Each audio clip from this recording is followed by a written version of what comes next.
hands. My name is Austin. I'm a professor at Syracuse University. I've been studying the immigration enforcement system for the last 15 years. A lot of what I do these days is trying to make sense of the complexities around the enforcement institutions that we have, everything from border enforcement to interior enforcement to the courts. And a lot of what this is, as I'll kind of unpack tonight, is it's a lot about trying to make sense of the often invisible processes that make the immigration system and the violence of the deportation system and the injustices of the deportation system more visible to us, both from a data perspective, which is definitely a really big part of it, but also from a human perspective. And we'll talk both about data and a very human perspective.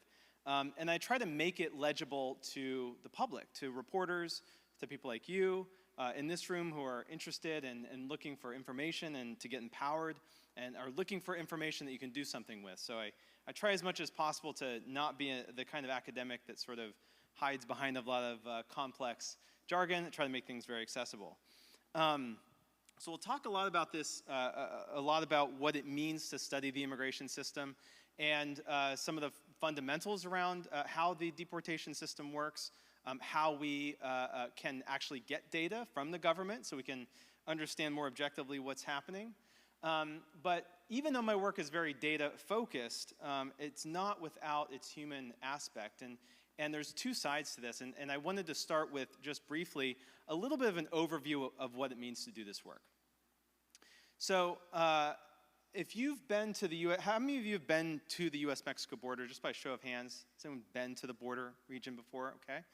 If you've been up to the border fence, you may recognize these steel ballasts that are sticking out of the ground. That is the U.S.-Mexico border wall right there. Last time I was in this part of the border wall, this is in Arizona. There's a federal park there, so you can actually walk right up to the fence, and Border Patrol drives past you in its vans and four-wheelers and so forth. But if you walk along that section of the wall, what you'll find is the debris of people who have crossed. And so across the grounds you find, crossed, and many of whom have been arrested. And in the course of getting arrested, what you're finding is not only things strewn about from people who crossed and got through, but also things strewn on the ground that ended up there because Border Patrol, when they arrest people, will go through their clothes and their bags and throw many of those things on the ground. Medication, paperwork, contact information for people back home and in the United States. And in this case, this is actually a form from the Mexican government for migrants, or one migrant in particular, who came through. And the reason I include this photo and took this photo when I was there, I found this just a couple feet away from the wall and placed it back there. But the reason that was important to me is because one of the most important things to understand when we look at immigration data in the United States is that we really want to remember that that data comes from somewhere. That data is actually produced in the course of real things that are going on in the world. And so this is a form, this is a paper form, but it's the kind of paper form where parts of the information on that form do get digitized into systems that then get aggregated into data. But they come from real places. And the data that gets digitized, the information that gets digitized that we get to look at, and we'll see a lot of numbers today. You'll see more graphs than you've probably seen in a while. So, and there'll be plenty of time for questions. But the reason I want to start here is because as important as that data is, we always want to remember, I always endeavor to remember, that data is always only partial. The data does not show everything that's happening in the system. Sometimes it shows really important things. Sometimes we can make inferences that are really important for helping us understand and critique and resist systems of power and oppression. And sometimes there's massive gaps, and we don't know. But even those invisibilities within the system are important parts of how the system works. So we have to think really holistically about, even when we're looking at data, what do we mean by data and how do we make sense of it?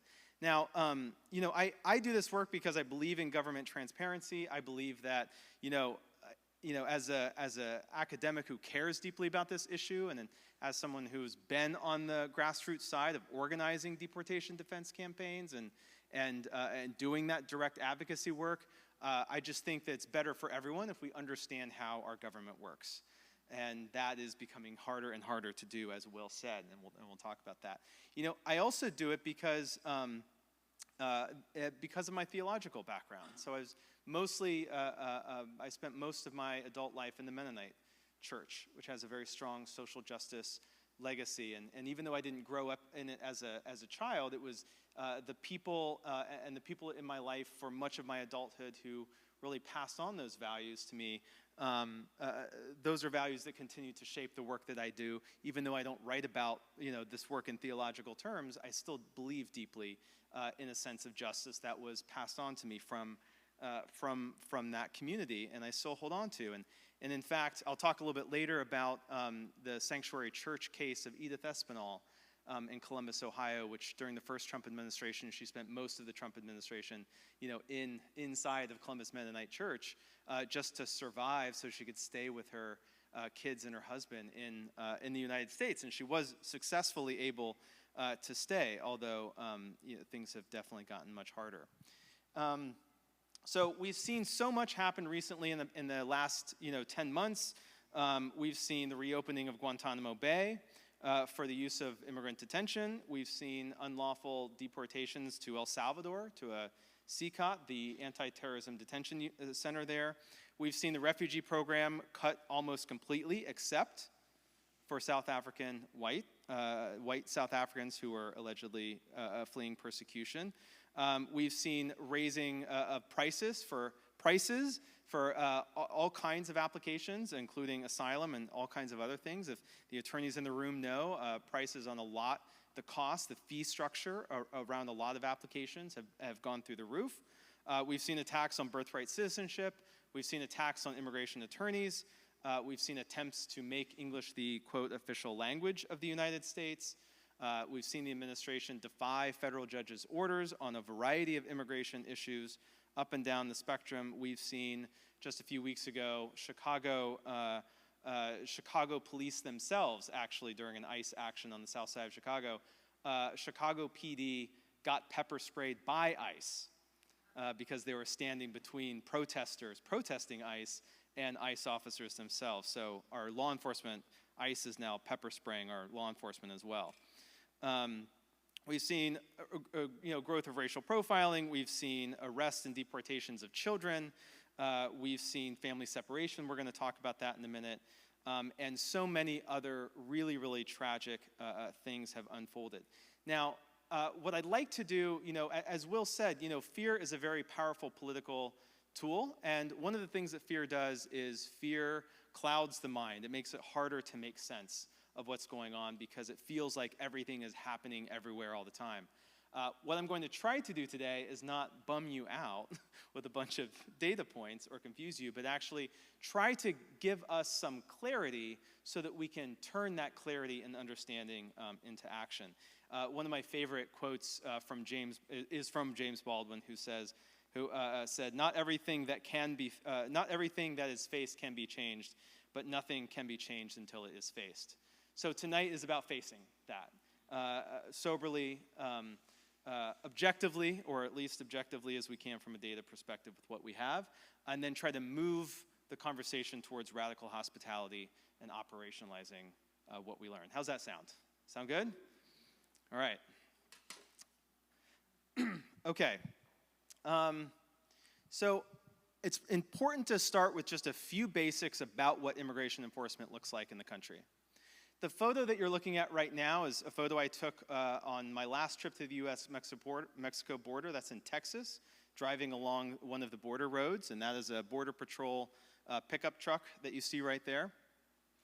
A lot of the politics of immigration enforcement during the Biden administration especially, and I would say over the last decade, have really been focused at the U.S.-Mexico border. We've had family separation happen in the U.S.-Mexico border. We had Title 42, which restricted people coming in supposedly because of COVID, which Trump began and the Biden administration continued. We had the migrant protection protocols, which turned back asylum seekers. We've had really large numbers of immigrants come through for using humanitarian parole and using an app called CBP-1 during the Biden administration. But a lot of that has changed. So you're going to notice tonight, I'm actually not going to talk about the border that much, because one of the things that's changed dramatically, and it would be worth discussing, but it's just for time, we're not going to focus on it. There's been such heavy militarization along the US-Mexico border, and so much shutting down of everything that has been happening there, that there's just much fewer people crossing at the border. That in itself is a story, but it's important to notice, or to just observe that when it comes to just overall numbers, that's not really where a lot of the new enforcement action is happening. It's actually happening through interior enforcement. Interior enforcement is enforcement everywhere else in the country but that fence. It's here in Charleston, it's where I live, in Baltimore, and in DC where I work, and it's in upstate New York, where my university is, in the apple farms and the agricultural farming of upstate New York. It's happening at meatpacking plants and dairy farms across the Midwest and the Great Plains states. And so understanding what that looks like now is a lot of our focus tonight. Now, because the data that we have on immigration is to make sense of it, we have to sort of start with what are the agencies that actually do the work of immigration enforcement. And we're going to focus really on two tonight, but I just want to say, broadly speaking, if you want to think about who is involved in immigration in the United States, we've got the Department of Homeland Security, which is, it's its own big agency, and there's three main agencies within DHS, as we call it, that are involved in immigration in some ways. There's Customs and Border Protection. That's the truck we just saw. There's Citizenship and Immigration Services. That's the agency that processes what we call benefits, so lots of immigration paperwork. They have traditionally not been an enforcement agency, but they have been weaponized by this administration to act as an immigration enforcement kind of agency. So we're seeing that agency, which was predominantly kind of bureaucrats and paper pusher kind of work, really important work, but just more bureaucratic, become much more enforcement focused. The agency that you're probably most aware of or have heard about in the news is ICE. ICE is the third of these three, and they have a few different sub-agencies within them. They have enforcement and removal operations, and they also show up in court. They have a couple other different agencies as well. So we'll touch on some of these data points. The most important distinction up here to make is between the agencies that are in DHS and the immigration court system. The immigration court system is not a part of Department of Homeland Security. It's a totally separate agency under the Department of Justice. Now, that's important because even though it's not a part of DHS, and even though the immigration courts should have some marginal independence, they really don't because of what's happening with the Department of Justice these days and the politicization of that office. The Department of State and Department of Health and Human Services also play a role. We're not really going to get into the role that they play, but when it comes to refugees and also children, migrants who are minors, they're more important. Now, as I mentioned, we're really going to focus on interior enforcement today. I do not have time to go all the way through this slide, but I'll just say, and I'll make sure that Will and Luke 4 Ministries gets copies of all of this. This is a slide I developed for organizing purposes. And I developed this during the first Trump administration because what I was trying to do is to show the groups that I was organizing, look, here's how interior enforcement works. And if we understand that, how can we then mobilize around these different moments of enforcement to make an intervention? And that's what I want to say is kind of the big picture. The better you understand the system, the better you can think about what are some creative ways to make interventions, because we need creative solutions right now. One of the things, I'm going to end on this note, I'll just give you the preview. We need creative energy, we need hopefulness, we need commitment, we need persistence, but we need creativity. because a lot of the old tools that we developed and we've used for many years, even during the first Trump administration, do not work the same way. We have to be as creative. As resistors, we have to be as creative as oppressors, right? We have to keep up. We can't just use old tools. So what we'll see here, and this is the order that I'm going to go through in this slide, is when it comes to when it comes to that deportation process, broadly speaking, here's how we're going to go through it. There's the moment of arrest. So there's, how does ICE basically find someone, take them into custody in some way, that moment of contact, the moment of arrest. It's going to include local law enforcement as well, as we'll see, but that's a very important moment. Usually that also involves detention. I don't have detention up here. I should probably have 4 instead of 3. Immigrant detention has grown dramatically, as we'll see. Another key part of the enforcement deportation process, which we want to get our head around, is the immigration court system.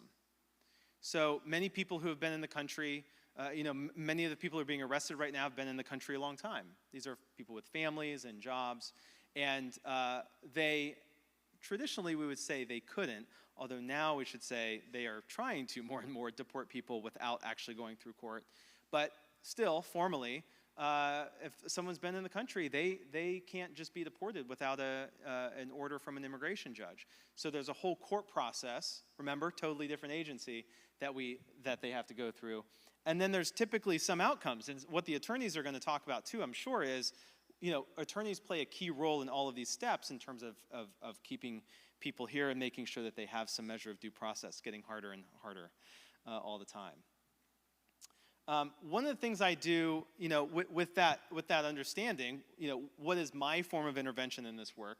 I'm often looking for ways not just to do research, but to build tools that inform, that inspire, and that activate people. And I'll show you some of those in the course of our conversation, and try to communicate those to the public.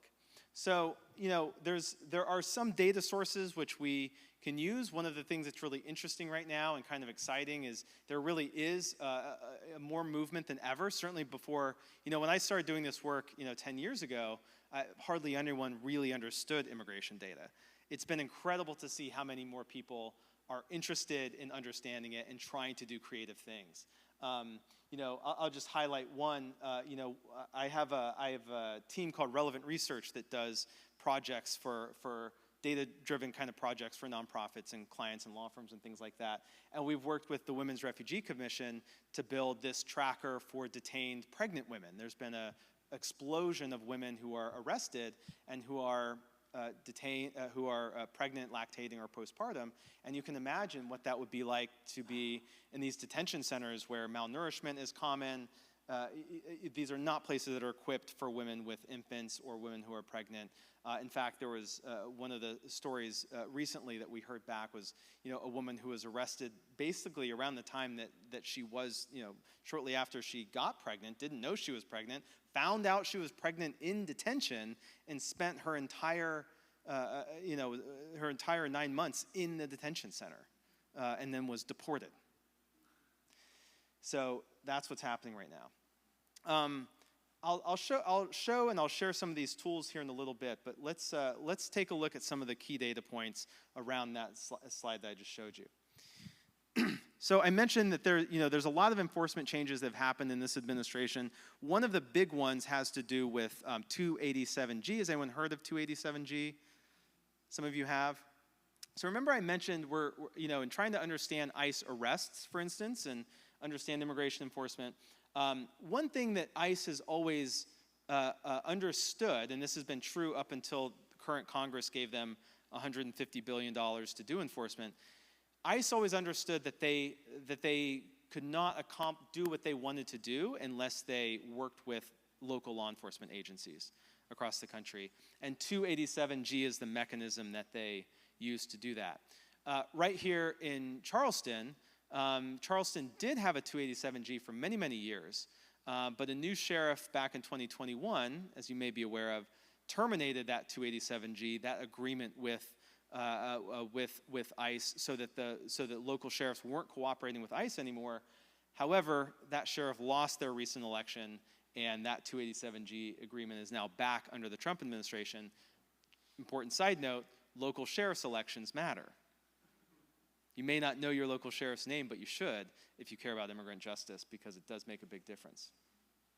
One of the things that's been really shocking for me to see is that not only has there been a tremendous growth in these in the number of law enforcement agencies across the country who are doing immigration enforcement, but the Trump administration actually reactivated the most aggressive kind of agreement that not only, so most 287G agreements, they allow local deputies to check immigration history in the jail once someone is booked in.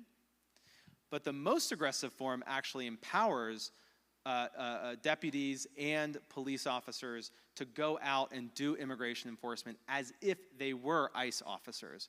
And that is what the Trump administration has brought back and what's really exploded in recent months. So at the start of the Trump administration, there were about 137, 139 287G agreements across the country. We've seen a massive growth.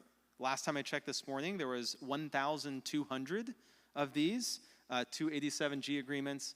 And you'll notice, if you just look at the numbers, what's the biggest number of those agreements? The task force model. So there has just been a tremendous explosion of law enforcement agencies across the country that are now doing ICE's job for them. So the reason that's important is, with that multiplication of labor, we now have not just ICE, but we now have law enforcement officers out in immigrant communities, out in communities of color, doing that work. And from our perspective, on the outside thinking about what we can do, one of the reasons this is really important is it's actually not just about ICE anymore. It's about whatever law enforcement agency is in your area.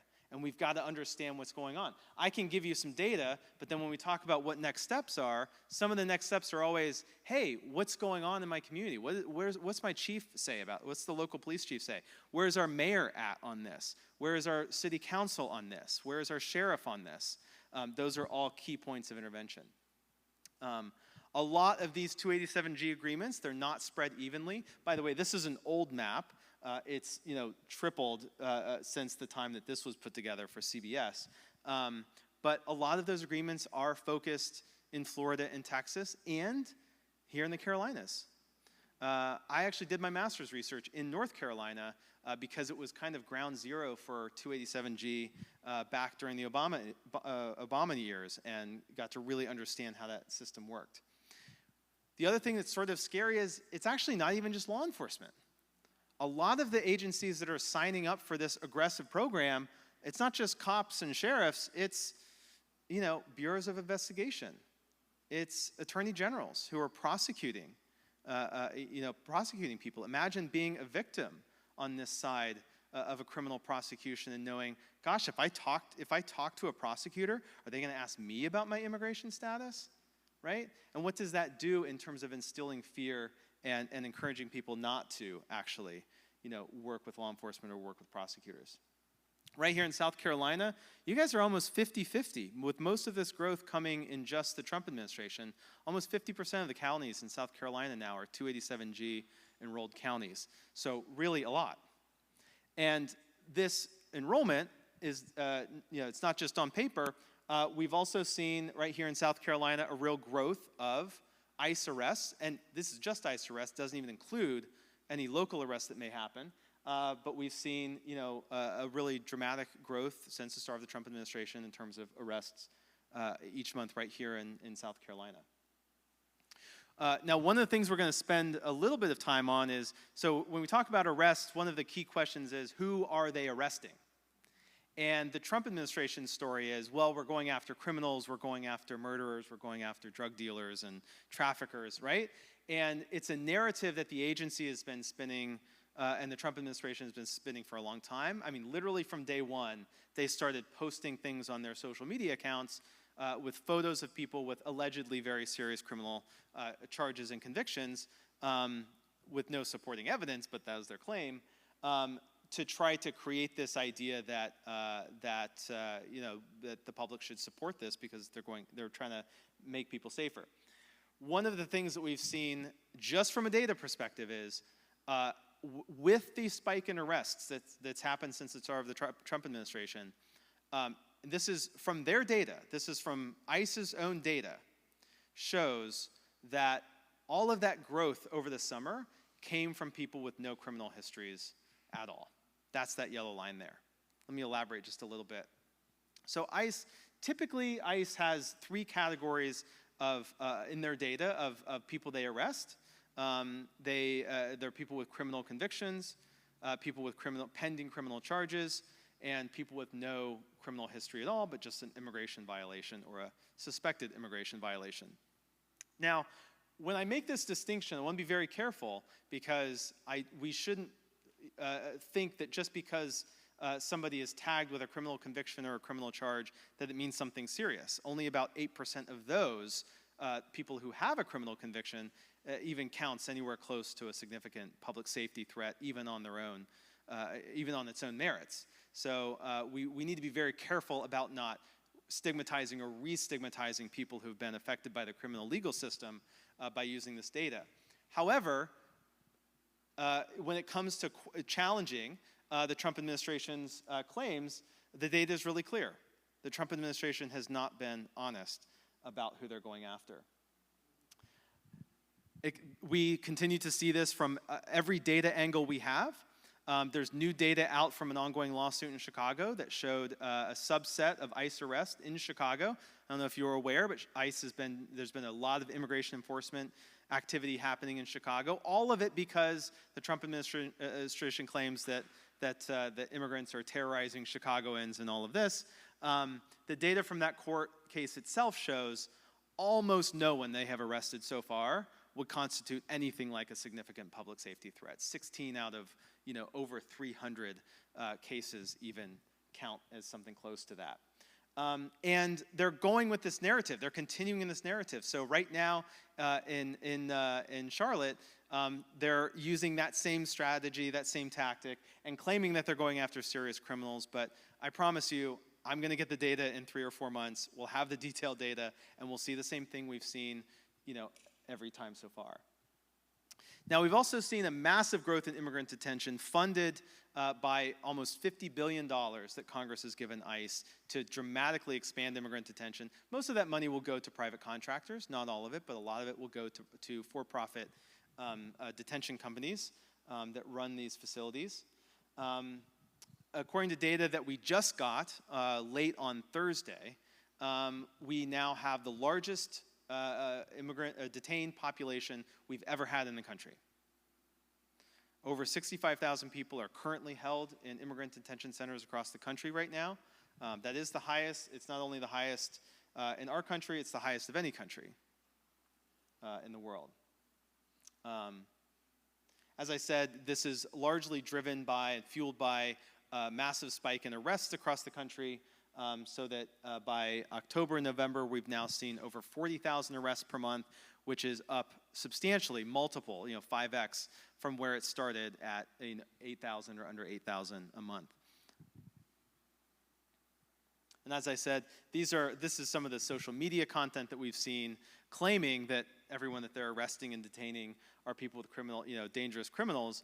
But again, when we actually look at the data and we see where has the growth taken place, even among people inside detention, what we actually see is the people with no criminal history whatsoever, those other immigrant violator categories on the far right, that is the one that's grown the most. There's a 25x increase in the number of people in detention with no criminal history.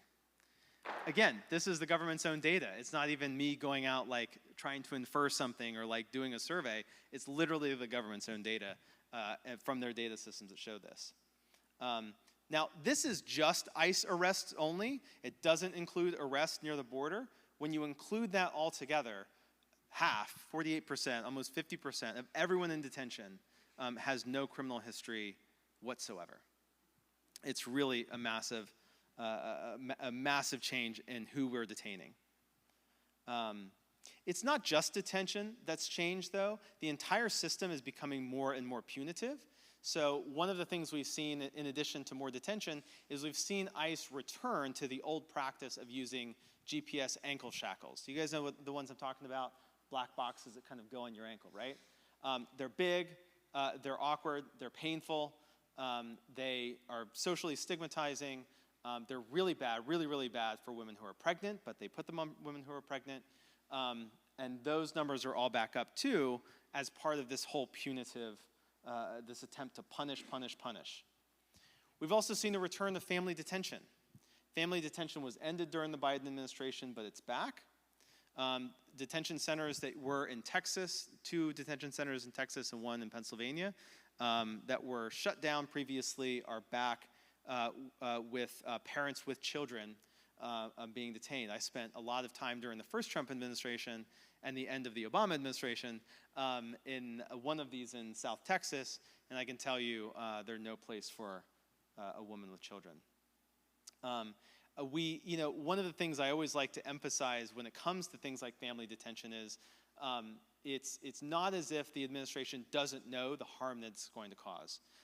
There's plenty of documented reporting and evidence that they know the harm this is going to cause. They are intending to cause harm as a method of deterrence and punishment for immigrants in the country. When the administration has said, when people have said, hey, we really oppose family separation, don't bring back family separation, Thomas Homan, the border czar, immigration enforcement czar, has said families can be deported together as opposed to being separated. But that's actually not true either, because they have been separating families still during this administration in a number of ways. One, they continue to deport parents without their children. Again, our work with the Women's Refugee Commission shows this again and again. They are deporting women back to Central America. They don't have their children with them. They're taken when they're arrested or they're with someone else. The law says, the policy says that they should have an opportunity to be reunited with their children, but they are not doing that in practice, which is why we are crowdsourcing information about things like detained pregnant women. The immigration court system has also been radically transformed. I always like to say, even before the current Trump administration, the immigration, fighting for your clients in the immigration court was never easy. This is what it looks like to make an asylum claim in court. So it's a huge amount of work. But it's getting worse and worse because the immigration courts themselves have also been politicized. This is something that was just updated yesterday. This is a new hiring page. The Trump administration is trying to hire judges. They just fired about 150 of them, everyone who had more positive asylum grant rates. They fired all of them, and they're trying to hire them. And the advertising page is not advertising positions to hire immigration judges. They call them deportation judges, which is dark, but is, in a way, is almost brutally honest. And just to that point, what we've seen, again, in terms of asylum cases, we've seen the denial rate for asylum cases go through the roof. They've never been this high. 80% of asylum cases in immigration court are being denied right now, which makes it really, really hard to do that work. They're also going after attorneys. The administration has attacked immigration attorneys in all kinds of ways. One of the reasons they're attacking them is because immigration attorneys make a huge difference in court. You're 15 times more likely to get to stay in the country on a temporary or permanent basis if you have an attorney as opposed to if you go into court by yourself. Immigration court is not criminal court, so if you don't have an attorney in immigration court, the government does not provide one for you. And last but not least, we've seen a huge amount of growth in deportations and in deportation flights to places like El Salvador, where the State Department's human rights reports, which typically report on human rights incidents around the country, this year they've removed all of the categories of reporting on human rights, which the administration would be complicit in, so that they could deport people to this country. And as we've just found out this past week from Human Rights First, who just came back with the most detailed report we've seen so far, we are absolutely certain that what is happening in terms of deporting people to El Salvador, we are very clear that human rights abuses are taking place there. And I'll just close with this story and sort of with some thoughts about where we go next.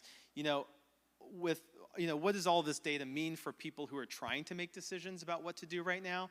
I've been working with American Families United for the last couple months, understanding what their members are going through. American Families United is an organization that represents mixed status couples. So one spouse is a US citizen, the other one is an immigrant. And what they've seen is something they've never seen before. Many of their members, many of their US citizen members are seeing their partners self-deport. The family is making a decision. One of us is going to leave because so Julie is on the left. Julie and Fidel are on your left. And I spent the last weekend that they were there with their dad and with Jenny's husband, Fidel. They basically said, look, we can't afford to have Fidel picked up and thrown in a human rights abuse camp in El Salvador. It's better for him to go back to Mexico. We'll figure it out. Jenny's now planning on retiring and just spending the rest of her life in Mexico, so we're losing her. They're now going to be living in exile. So these are really hard choices that families are having to make because of all of this fear around everything. And I just want to close with, even though this is trying to paint a clear picture of what's going on, one of the things I hold on to is moments of disaster. Rebecca Solnit writes this in Hope in the Darkness. She says that a disaster is a lot like a revolution when it comes to disruption and improvisation, to new roles and an unnerving or exhilarating sense that now anything is possible. And what I want to just say in closing is a lot of this feels very impossible. These are data points and some description I hope helps to make sense of the system. But rather than close down creativity and close down potential, what I want to say is we actually need more possibility, we need more hope, we need more radical, revolutionary approaches to hospitality than ever, and I hope that in this room we'll find them. Thank you.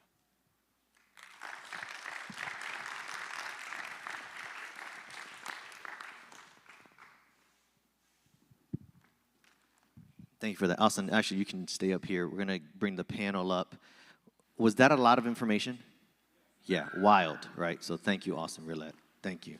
See, you should all be fangirls now of Austin. Please go follow Dr. Austin and his Substack. Well, let's bring the panel up. Appreciate it. So I have questions for everybody, especially with just who the team is here. Let me introduce y'all a little bit to the team. Obviously, you've heard from, and I introduced Dr. Austin Kocher to you. But I want to introduce now Nina Cano, right? She's the founder and owner of Cano Law. She began her work actually at the U.S.-Mexico border, working with unaccompanied minors, right? And now she sits on the board of several nonprofits. And I love that because that ensures that she keeps an ear to the ground as to what's happening in the community. She's just not in the courtroom, I just love that about her. And she's a friend. So, wonderful person, always out. Then we have Brad Banias. He began his work, what I call, in the big leagues, all right? He was at the Fed. So, federal litigation as a trial attorney in the United States Department of Justice and Office of Immigration. Now, the man sits on the other side of the table challenging the feds, right? So, thank you for that and his wealth of knowledge. And he's also my lawyer. We love it, all right?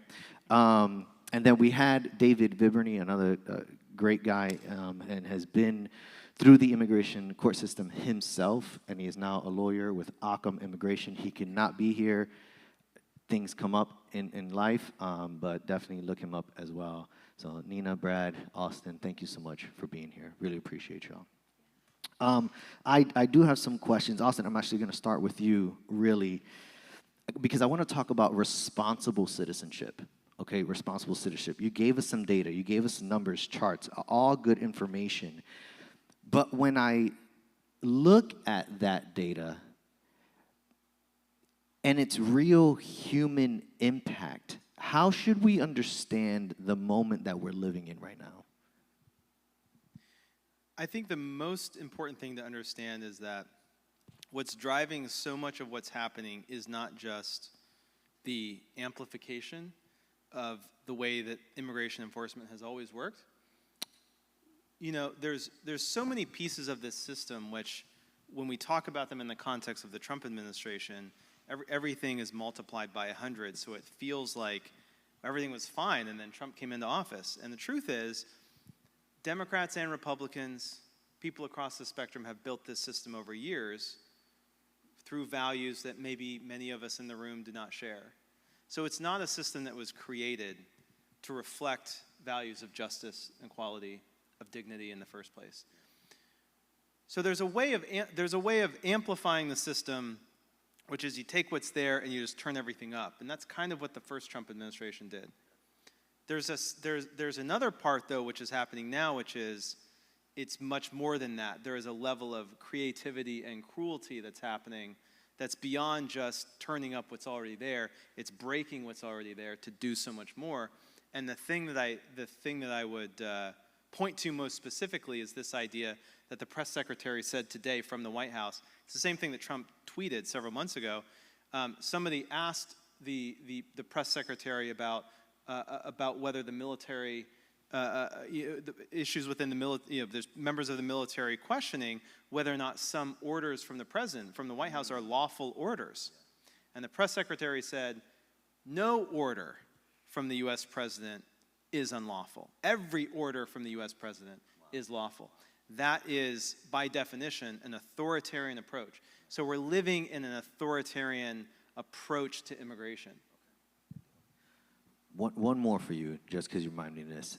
Because we're looking at that language, we're looking at data again. So then for everybody in the room, looking at, I guess, action, if I can say that, if there were going to be patterns and shifts in the data that they should understand or look to understand how they can respond wisely, what's one thing you would point them to? I would say, that's a great question. I'm going to answer the question just a little differently. One of the things that I like to do with data is, so I always take data only mostly seriously. You know what I mean? Like I like to take data not just as fact, but also as rhetorical. How do you use data to say something to more people to make an argument? I'm doing some rhetorical work for you tonight. I'm trying to give you the data points.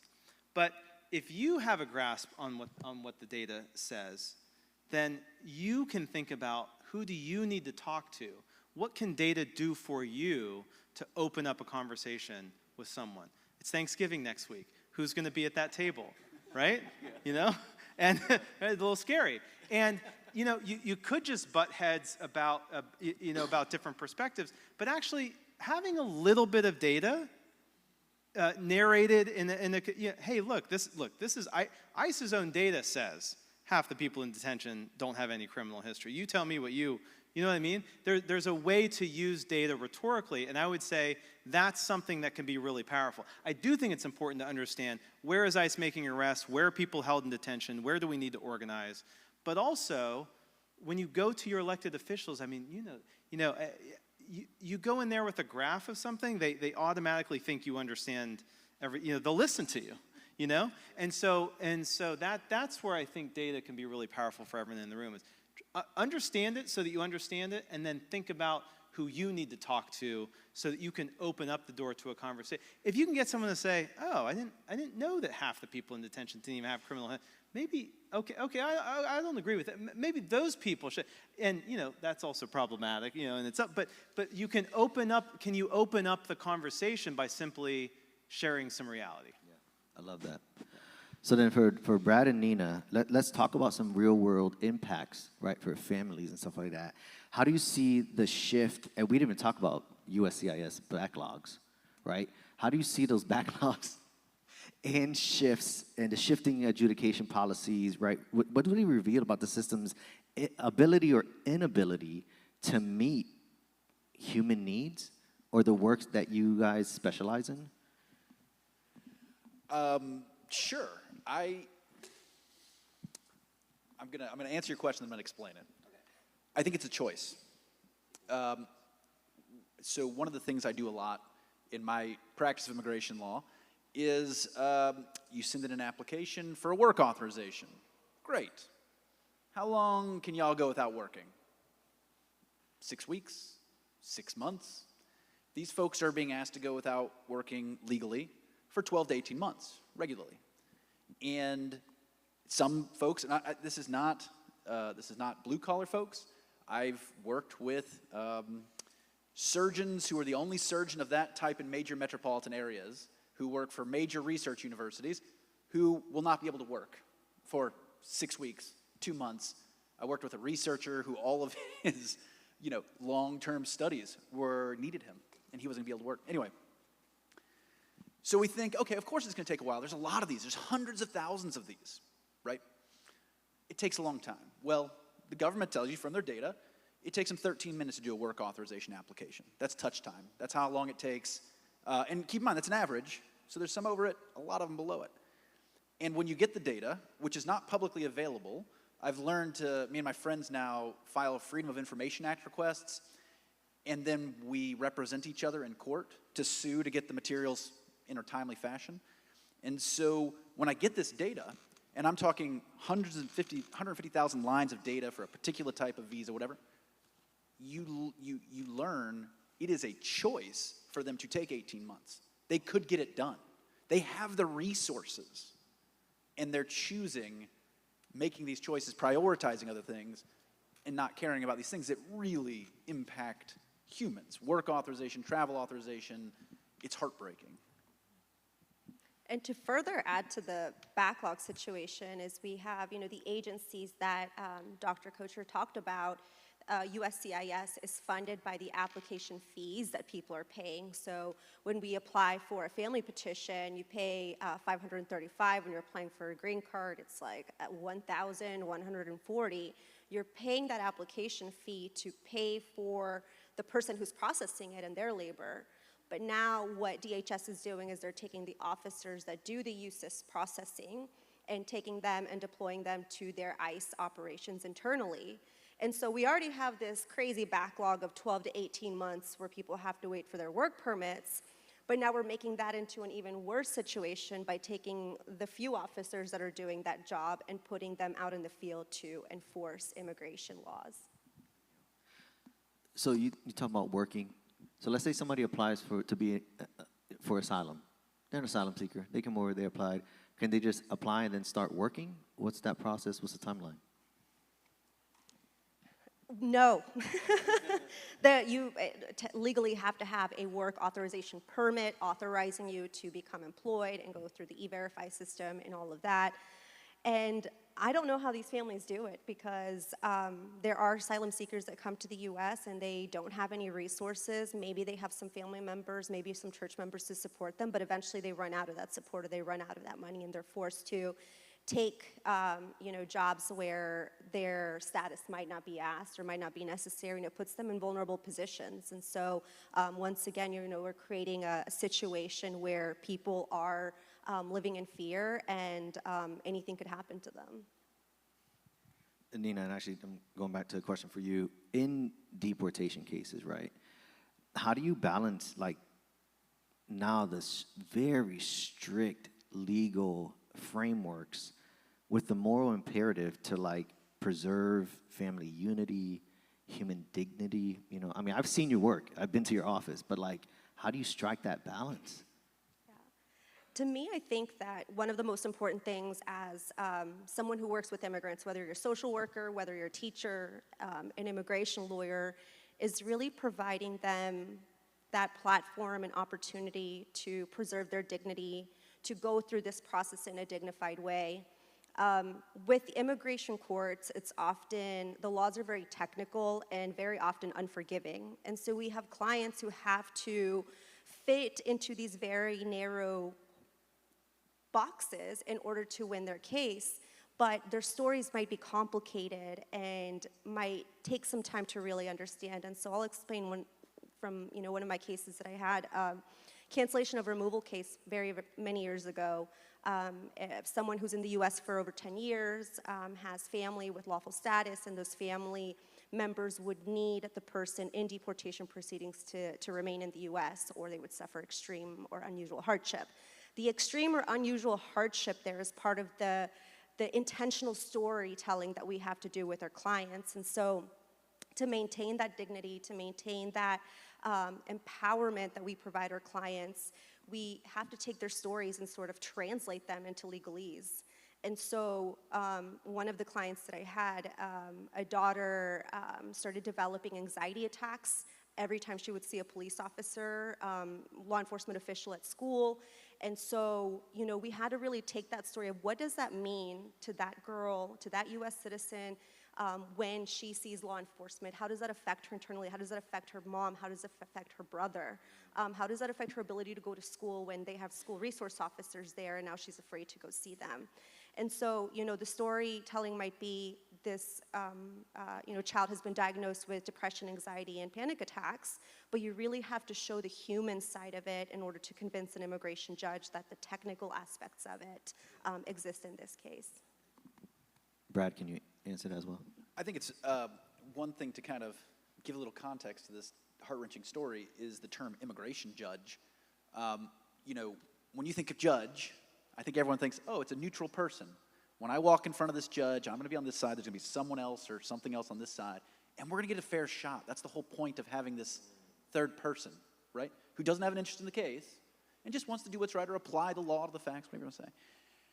Calling them a judge is a generous thing. They are Department of Justice attorneys. When I was at the Department of Justice, I worked with a handful of people who eventually went and became immigration judges, and their pay went down because they were on a different scale, and they were actually, I would say, less protected. Because again, if you go look at the regulations, it's really boring, of other kind of administrative law judges, folks in the Social Security arena, or those kind of things, they have protections. They can't just get fired for making a decision their bosses don't like. That is the exact opposite of immigration judges. They can be removed for just high denial rates. They can have their opinions taken from them literally by the Attorney General, who can then write up a decision, and that becomes the law of the land for all immigration judges in the country. And so, because I get bored and I write a lot, I've started using the term immigration hearing officer, because it's hard for me to call them judge, which is why I do not go in front of them. That would be a problem, and but again, that makes Nina's job that much harder, and it makes her clients' lives that much more at risk, in my opinion. What barriers, Brad, leave to Brad before I go back to Nina, what barriers let's talk about trafficking survivors, right? What barriers do they face when seeking legal status, or where does the system really fail them, especially now? Yeah, so, you know, I think there's a general sense that the federal agencies feel more emboldened to go do things they've never done. And I think that's true. If you go into USCIS, that's effectively the DMV for immigration, they're not neutral. They feel emboldened. But the other flip side of that coin is the bad actors who feel emboldened to use immigration as a threat. That is employers. That's anyone from, and you've heard this term in the news a lot, H-1B employers, right? So tech workers, highly educated people, all the way down to, you know, blue collar, motel, convenience store, hospitality workers. And in the last 6 months, a year, I've been trying to focus more on helping traffic victims, not just against the government, but against the traffickers. And so this question is, and it's opened my eyes. And I've worked with victims of crime for years, victims of trafficking for years, just in this litigation. But seeing what their employers, again, super high tech, all the way down to the local convenience store, what they are willing to do to these folks and get away with it and think that they have impunity is egregious. And in the last 6 weeks, I filed 2 cases against different H-1B companies. And yesterday, I was able to settle a case where the people in the other room were so terrified of being called traffickers in public, meaning I was going to file the case, that they were willing to settle it beforehand, which was great for my client. Because the flip side of this is trying to give hope to these folks is, hey, you can push back against the traffickers. They don't always win. And there's a path to immigration status for true victims of trafficking and true victims of crime. And if you talk to the government about either of those programs, they go, oh, they're all fraud. They're all fraud. Until you meet these folks, and until you hear their stories. And these are our neighbors. These are folks you see every day that you don't know that their employer is holding their passport and making them stay in a, quote, guest house. It's really nice of the employer to provide housing to their employees, right?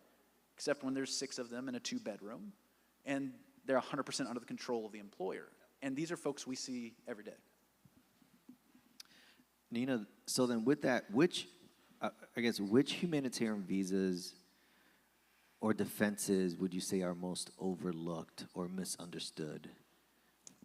I'll do misunderstood and overlooked. Misunderstood, many of you might have heard the U visas. The visas that are for people who help with the investigation or prosecution of a crime. It is intended to provide undocumented folks a source of comfort to be able to provide help with an investigation or prosecution. And so law enforcement uses this as a tool for victims, for witnesses, hey, if you are a victim of an armed robbery, I will sign off on your U visa certification, you can get your papers and also testify, against this bad guy in court. Problem is that Congress, a long time ago, decided to have a cap at 10,000 U visas per year. So now we have community members, myself included, law enforcement, advising the community about this ability to get a U visa. But the problem is right now it's taking about 30 plus years for it to be adjudicated because there's only 10,000 visas they give a year. And as you can imagine, there's a lot more than 10,000 victims a year that are undocumented. And so misunderstood, I would say the U visa and its ability to provide someone an immediate work authorization and an immediate path to citizenship. Overlooked, I would say the T visas. People who don't know that they're victims of labor trafficking or often victims of labor trafficking if they're being forced to work, if they are threatened with ICE, if they are threatened with taking away their passports or their pay. All of that can entail human trafficking, and I think we oftentimes overlook that part of it. Part of that one, just on the trafficking thing, is I think not a lot of people understand what trafficking actually is. So that's a tricky thing. I think a lot of people think like, oh, were you shoved into a semi truck and driven across the border with 500 other people, and it's not. I just want to throw this out there, just to give context again to what Nina's saying about this U visa. There's right now you can get one if you filed. I think it's before September 1, 2017. That's who's getting visas over the next federal fiscal year. So that's how delayed it is. And if you file today, I thought my thing was literally 25 years. But for some clients, that's their only chance. And part of this battle that we're up against with the work authorization and empowering folks is pushing back. And so if someone's a victim of a crime and they want to work, they need work authorization. And by the way, this also comes with a thing called deferred action, which is protection against deportation, or at least it's supposed to be. If they come to me, I will tell them they can sue the government to get work authorization in 90 days. If you look at their processing times, it's 31 months. So what makes up, am I just stupid? Am I lying to my clients? No, it works because of data. Because I've done the FOIA work, gotten the data, and I can show you there's no rhyme or reason to any of their adjudications. They don't actually publish the right times, and we can get people their work authorization, generally speaking, within their 6 to 7 months of filing, okay? But that takes pushing back. That takes this person who's a victim of crime, dealing with trauma from that, to have the guts, and I do mean that in a brave way, to sue the government that they want something from, simply to get what they should get and what Congress wanted them to get, to help the police. This whole visa was designed to help the police. And so it's kind of a sad story. And just to build on your creativity, the approach that we've got to go after this in a new way, a few years ago, I helped start a company that taught U visa folks how to file their own lawsuits so they could sue the government pro se. No lawyer, So you cut out my fee, which is great.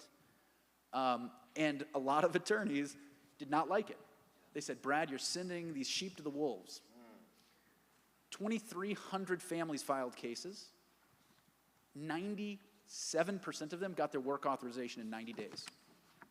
They did fight some. They did push back. We had to close the company because, to Austin's point, with the memo you saw, they started filing ethics complaints against me because I wrote the materials for the pro se folks.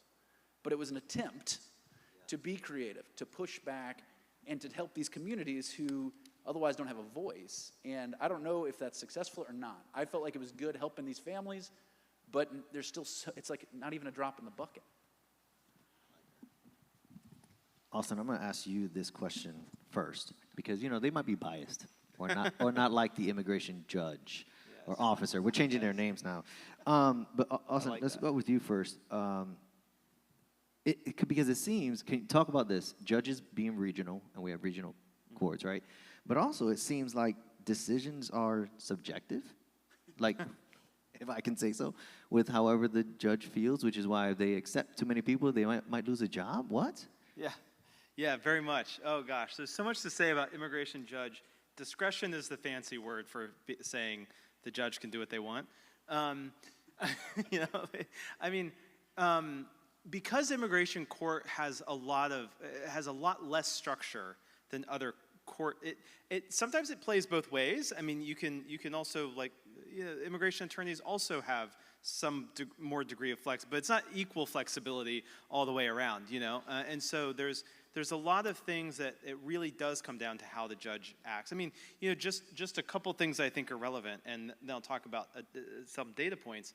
I mean, you know, just in terms of even what is entered into record and how hearings proceed, immigration judges, it's not unusual for immigration judges to play the role of an investigating officer in the moment, to ask questions, to actually develop the testimony in the case, as opposed to relying 100% on the government attorney, which is in criminal court, the judge can't, you know, ask a follow-up question to a prosecutor's question, you know, but in court can and does happen a lot. What's entered into the record is a little more flexible. You know, a lot of the, not everything, but a lot of the things that a judge rules on are matters of the judge's discretion. At the end of the day, an asylum case is, did you convince the judge to say yes or no? And it's not as, I mean, it is robust and not as robust as all of that. And so a lot of that is what it comes down to. And that's just narratively. Now, how do we see this in the data? You know, I've spent years tracking immigration judge decisions, judge by judge decisions, specifically on asylum, to understand how are asylum cases decided, who says yes more times, who says no, who approves, who denies, all of that. And it's very clear using both observational, like this is what happens, talking to attorneys, and really sophisticated statistical studies that says it comes down to not so much the quality of the case, but where did you land in court? Which court are you in, and which judge did your case land on? That is often much more determinant than the robustness, or, as I like to say, the quality of the case on its merits. Is this a good case? And that's why there's a phrase that sometimes gets, you know, thrown around, at least in academic writing or conversationally, like basically like getting asylum is like finding a nice judge on a good day. That's what you need to get asylum. You need a nice judge on a good day. If it's a nice judge on a bad day, too bad. If it's a, you know, so that's kind of, and it's what others have called, and you'll know this idea of refugee roulette. You know, you know, you put your case in, you spin the dial, see who you get. It's literally a lottery system. It's a lottery, yeah, it's as much a lottery system. Yeah. Well, I'm going to build on that. Y'all don't have to speak about the immigration officer. But, so. Well, it's a lottery system where it helps to have them. Yes. Yes. You need someone who understands the lottery system to get better chances. I'll put it that way. Thank you. And our regional court is actually Charlotte, is where everybody has to go. Awful court. Yeah. Yes, I agree with that. Spent a lot of time there. Here's what you and David actually are always up there. But words have meaning. My dad always taught me that, right? Words have meaning. So when we're talking about immigration, that means they have legal meaning. That means they have life and death situations attached to them, right? So when we talk about criminal, illegal, undocumented, right, violation, does the punishment fit the crime, aka the punishment being deportation and what's happening? Does it fit a violation of, a visa lapse, a documentation error? Should they be deported? Are they a criminal because they don't have papers? Remember back in law school, one of the very first immigration cases that we had to read talked about the extent of the punishment that exile is. To banish someone and tell them that they can't live here, they can't be here, they can't be a part of this community is an extreme punishment, especially for someone who has roots here and has been here for a long time.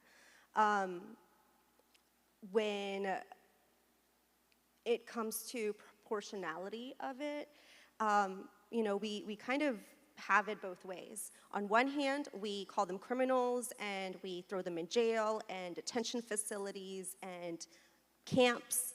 But on the other hand, they're not criminals because they don't deserve or they can't get the protection that criminal defendants would have in criminal court. Criminal defendants get a public defender, they have a certain set of rights. Immigration court, immigrants don't get a public defender unless you're in New York or some city that has a good program, not Charleston, unless you can afford one. And so we have it both ways with immigration. We call them criminals, and at the same time, we don't want to give them the benefits that we do within our criminal justice system. Well, and when you say this is punishment, the historical cases like late 1800s and mid 20th century, the court goes to great lengths to explain that all of this stuff is allowed in immigration because deportation is not punishment, and that's just a fundamental axiom in immigration law. Deportation is not punishment, because if it's punishment, then you do get the criminal rights of the Fifth Amendment, Sixth Amendment, and right to counsel. And when you go back and read those cases, I don't think they age well. And, in every immigration dissent, you see justices kind of noting that, the harsh consequences. How is that not punishment?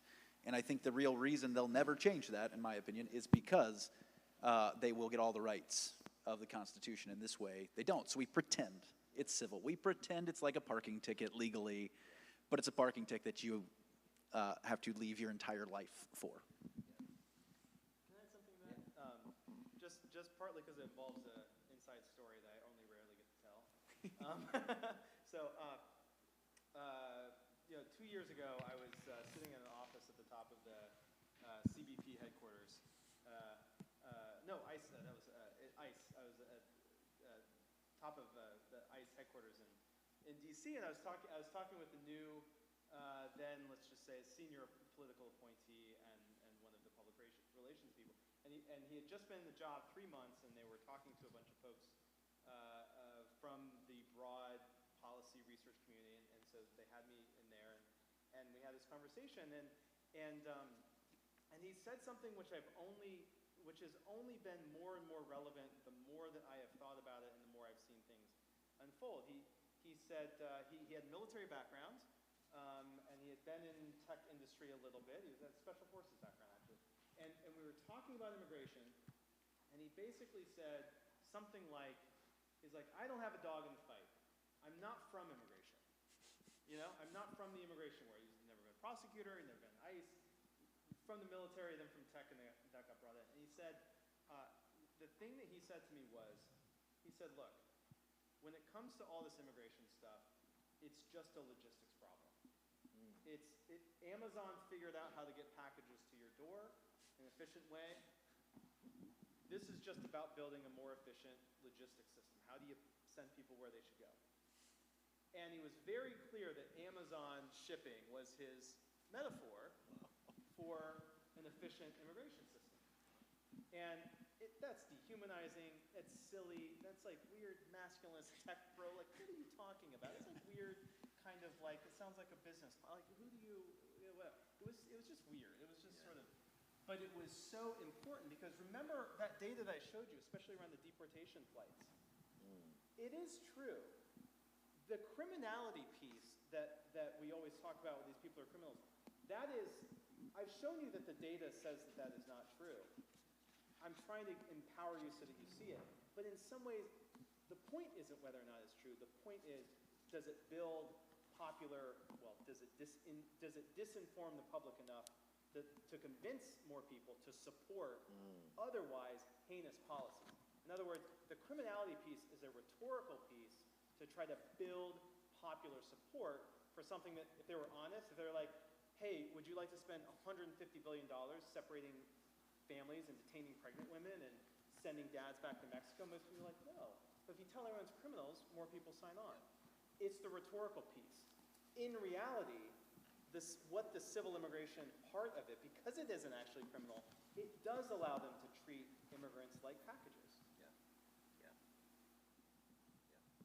And I'll just say, to Austin's point about y'all are here tonight. We've got Thanksgiving next week. I want you to have a great time with your families or loved ones. But I will tell you, and this is just to kind of give a little caricature to what you're talking about. My parents are 75. They live in Ohio.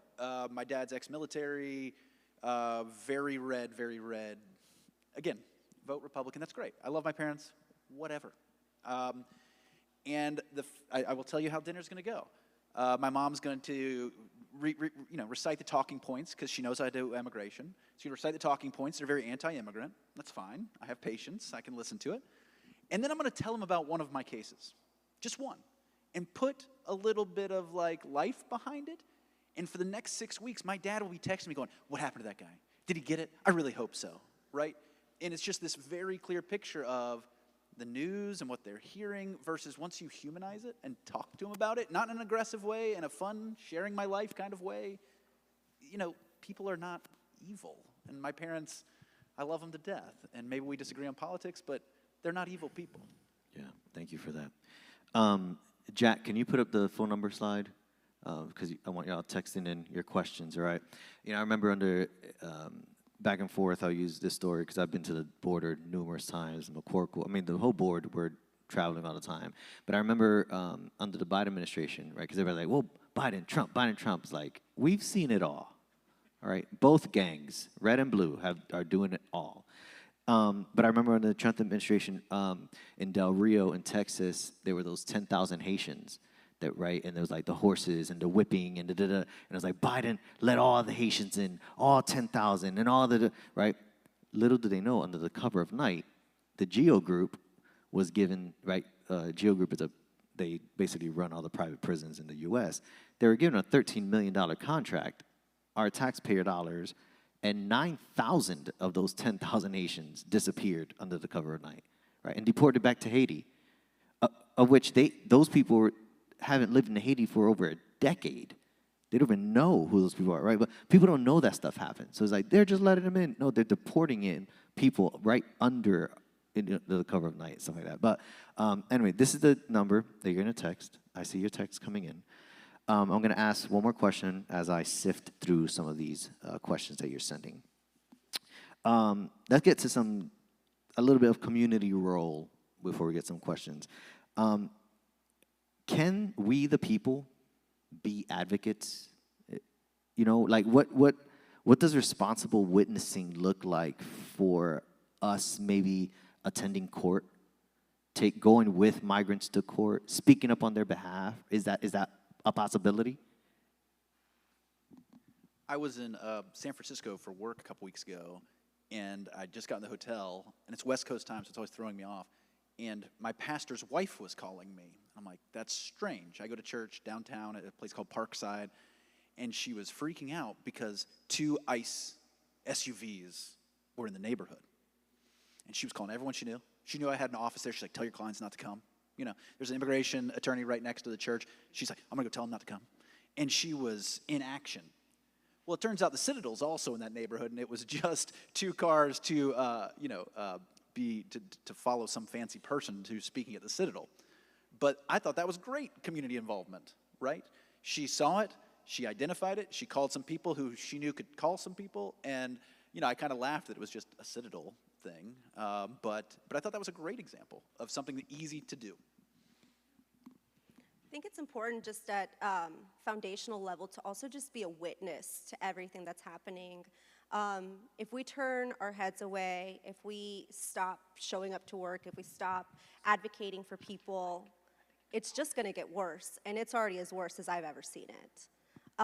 And so just by being there, it makes a difference. And the rapid response teams also that are coming up throughout the country is incredible, where US citizens are supporting immigrants by going out and verifying, are these actual ICE officers in an operation, or are they bringing a fancy politician into town?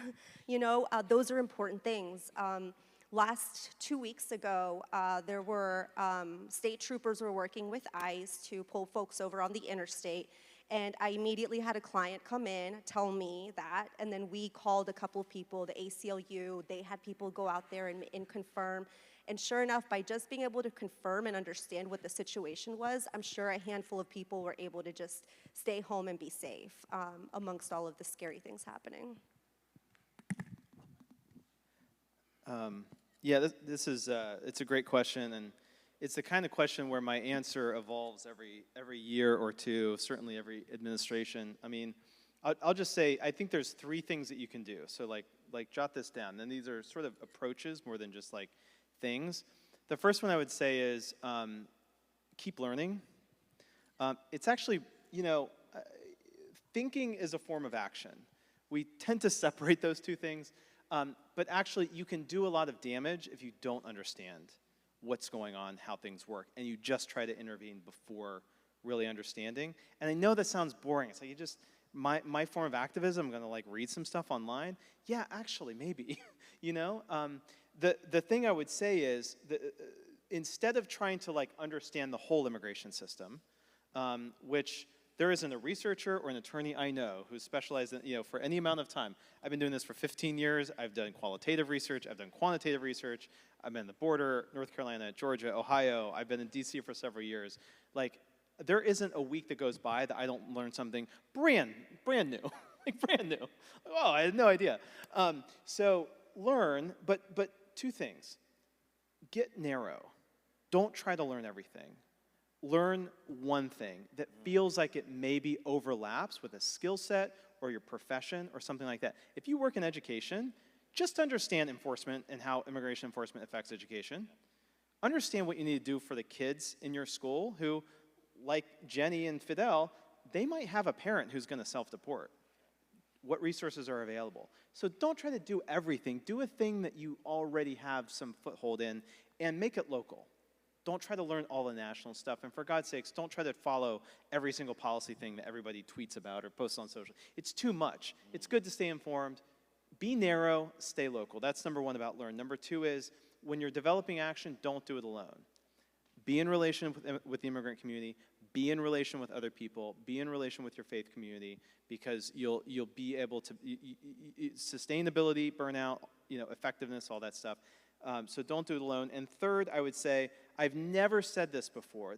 I'm very new to like the elected, official, traditional Democrat, like low D, like democratic process, talk to your lawmakers and represent. That has not been a part of my life. That is not an area of advocacy or conversation that I've ever really been interested in having. I know that a lot of people use my research because I talk to a lot of staffers, but I don't do advocacy. I will say in the last year, I have come around a lot on the idea that we are really under-leveraging our relationships with elected officials, local, state, and federal. And I do not mean Democrats. I'm going to be very clear. I mean Republicans, more than Democrats, actually. And building actual relationships and having conversations, not about every single thing, not about why aren't you making the world a better place every single day of your life in Congress, but here is a thing that you can do. A huge percent of Americans, including Republicans and Democrats, support it. What can we get you to do to take that step? Finding feasible things and not writing people off because of the party that you see them as affiliated with. We are not doing a good job of building. We want to be, we say that we're bridge builders. We're not really good at building those bridges with elected officials who don't already agree with us. And I think we need to do better. You are absolutely correct. I yell too much at Nancy Mace, to be honest. Hey, before we move forward, I'm just going to say, you're not giving legal advice tonight, as we're asking about how to be advocates, but you're saying you maybe look at these things, right? Should we put that on the record? Thanks. Thank you, because we are recording tonight. But with that advocacy piece, I've got kind of putting these, grouping these together. I hope you in the audience don't mind. One ask is, how can my church or church family help or take action besides the obvious of, helping monetarily and welcoming all peoples? And then I'm going to shift over to a question which is in that same vein, which is, what is the best kind of rallying poster or cry for advocating for undocumented immigrants? All right, well, here we go. I learned a lot from what Charlotte did this past week with their increased operations and how fast they moved. I have a friend who runs a daycare center for refugee kids called Our Bridge for Kids, and I showed up at that daycare facility every day that week. So to the extent that they're not targeting churches, they're not targeting schools, they're not targeting hospitals, I don't think we can say that anymore. And so as a church, as a community, I think that we play a very important role in providing safety and security to our neighbors. I've seen churches that have food delivery programs for, when there are increased ICE enforcement, they will go to neighborhoods and deliver, food so they don't have to go out into the streets. I've also seen communities connect with existing organizations like Lutheran Services, who Seth is back there if you want to wave and connect with Seth. They already have those connections to refugee services. So if the church wants to do a project to, say, do a food drive or a diaper drive for the kids, connecting with those existing organizations is really important. And then another thing, lastly, I'll mention what Will McCorkle and I have talked about in the past is, how can we make a church a safe haven for immigrants in the Charleston community? I don't think I know of a church that has taken that step yet because it's a scary one, but as we talked in Dr.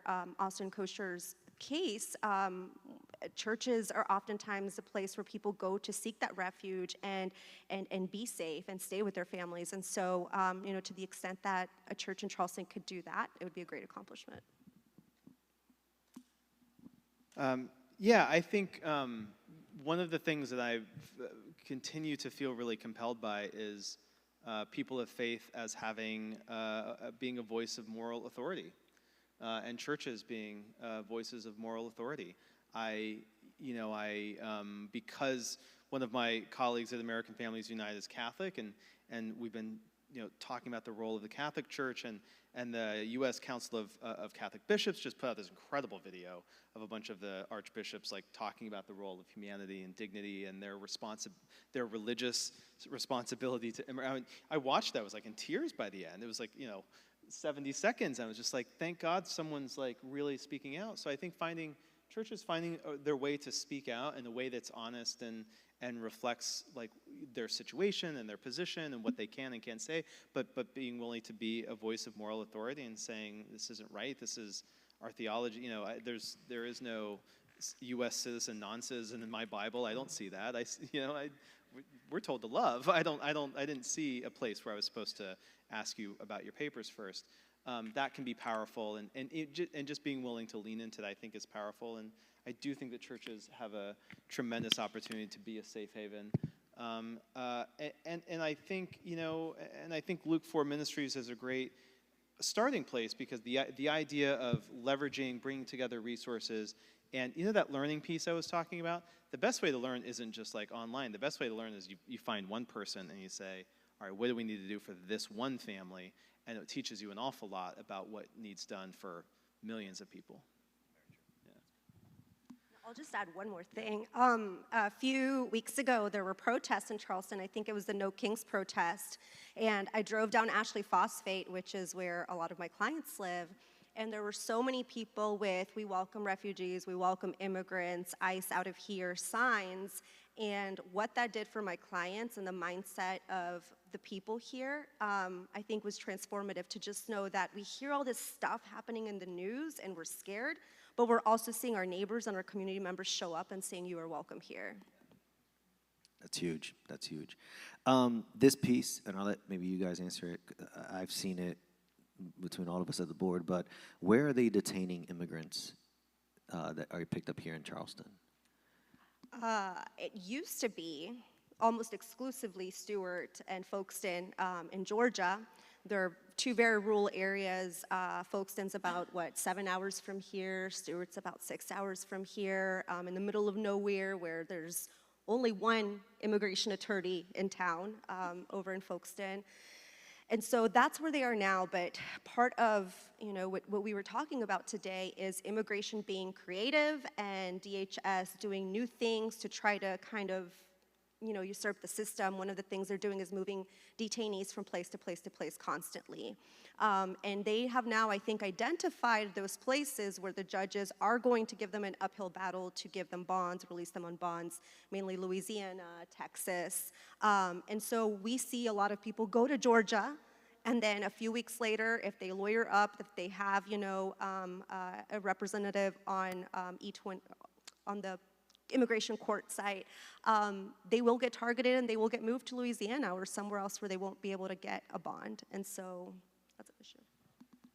My favorite story about Stewart Detention Center, besides the fact that it's in a place called Lumpkin, Georgia, which is appropriate, I think, is the jailers or the staff thought the detention center was so terrible, they demanded they have their, staff lounge in a trailer outside of it because they wouldn't do it inside. That's how gross the conditions were. Their own employees wouldn't stay in there during their breaks. And it's out in the parking lot still today.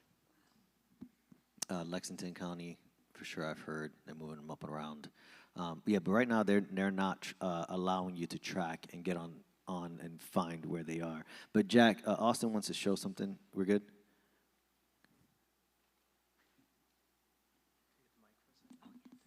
So just real quick, this is one of the tools that my colleagues and I build at Relevant Research that turns the data that we've gotten into actual information about detention centers. So if you want to see every single detention center in the United States that's in use right now, you can go to detentionreports.com. You can enter in state, you can enter in city, zip code, you can search it. We have some notes there that explain what's going on, but if you want to just look even at Stewart Detention Center, Lumpkin, Georgia, right there, you can pull it right up, and all of the most current available data, which at this point just came out 2 days ago, you get a map of it, you click through and you can see where it is on the map, you can see the growth in detained population there, you can see, remember we talked about the whole criminal history thing, and that's important to unpack. You can see that in the data as well. So you can see what the breakdown is in terms of gender. So if you've got questions about specific detention facilities, this is a resource, detentionreports.com, that might be useful. And Austin and I, we're going to talk, and we're going to put information out there like this on Luke 4 Ministry, so figure out how we connect and put that up. Is a judicial warrant needed for detaining or stopping or taking people off the street? Is a judicial warrant needed for detaining or stopping or taking someone off the street? Tee that one up to Brad. It's a complicated question. And the answer is, of course, in certain scenarios. Absolutely. Yeah. If I'm a police officer and I'm walking down the street and I see a man run out of a store and then the store owner run out and say, "I'm getting robbed," and that guy's got a gun, of course the police can chase that guy down and arrest him without a warrant, okay? Now let's get something a little bit closer. Let's say you're walking down the street and what we're dealing with, right, in LA or Chicago, and the supposed reason they want to stop someone on the street is to check ID and then engage in questions about status, immigration status, birth, where you're born, all that kind of stuff. police do have a right to stop people, but that authority only extends as far as their cause. And so the farther they want to go, the more cause they have to have. And again, I think the big question that's not, rocket science is, how can you go and pick people up on the street and start asking them this without engaging necessarily in some sort of racial or nationality profiling, which is illegal? And ICE's authority is very broad. Again, it's not punishment. It's not a criminal arrest, but it is not unlimited. And again, I think if the Supreme Court or the higher courts are going to have to push back, they are going to have to push back, because the fount of authority for enforcing immigration is not found in the Constitution. You can read every provision of the Constitution, and you will not find Article 1, Section 8, Congress can regulate immigration. Because at the time of the founding, the cities and the states regulated their own borders, okay? So what the courts have said is the authority to regulate immigration and do all of these arrests and do everything we're talking about tonight comes from the same power that the executive has to defend against invading armies, right? And I think we all agree the United States federal government should stop invading armies from coming in, using all their resources, the military, whatever you have to do. But if you think about how deep that pool of power is, that's the same pool of power they get the ability to execute immigration laws. And that's why you see things that I think our normal, everyday understanding of how police interact with citizenry is just so strange and weird, because that's not allowed in any other context. And I think that's also what we're up against, and we now have an executive that wants to find the bottom of that power, right? Get down as deep as possible. And I think it's going to take some sort of judicial action that gets adhered to push back. And I know that's a long answer to a short question, but that's a really hard question, just for the record.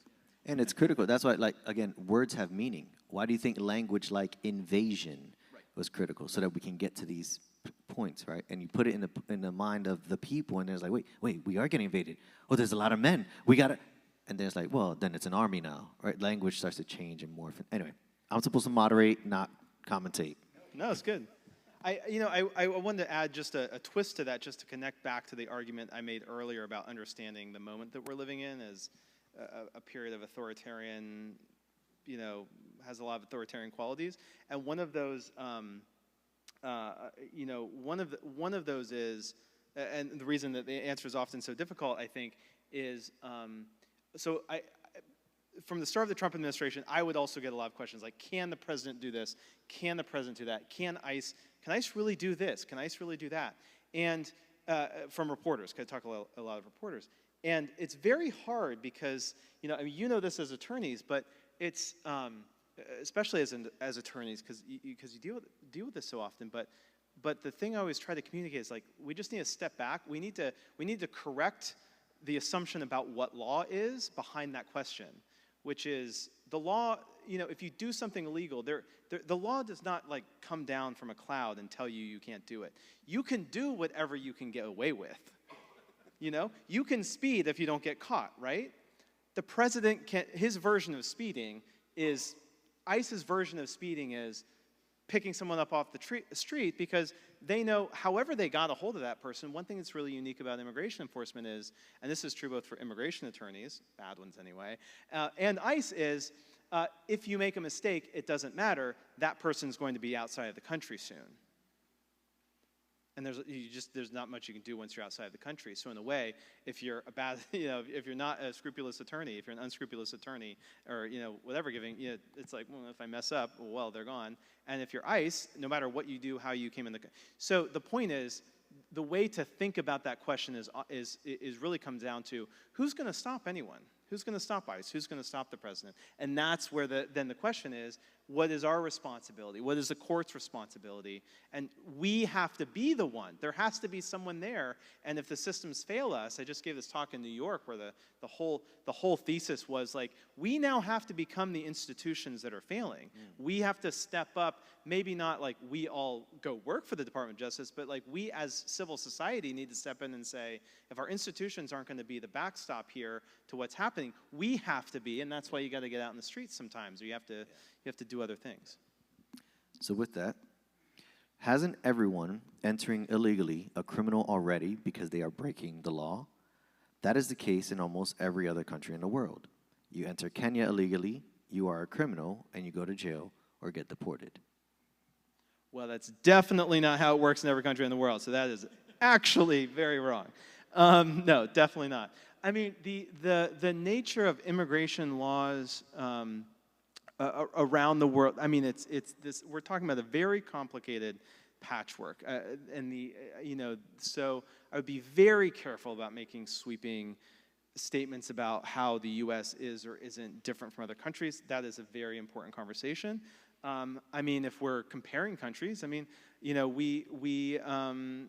mean, U.S. immigration law is similar to and different from EU immigration law. It's a very different. That's a very difficult thing to grapple with. Whether someone is a criminal or not, that in itself is a very loaded conversation to have. Whether someone has, and it comes, I mean, if you want to be very specific about it, if you have a criminal conviction, if someone has made a determination that you've broken the criminal code and you pled guilty, you have a criminal, then you have a criminal conviction. There are plenty of people who have entered the country and don't have a criminal conviction. Maybe they could be charged someday if the government wanted to. The other issue around the criminal legal system is the criminal legal system, broadly speaking, does not work like that.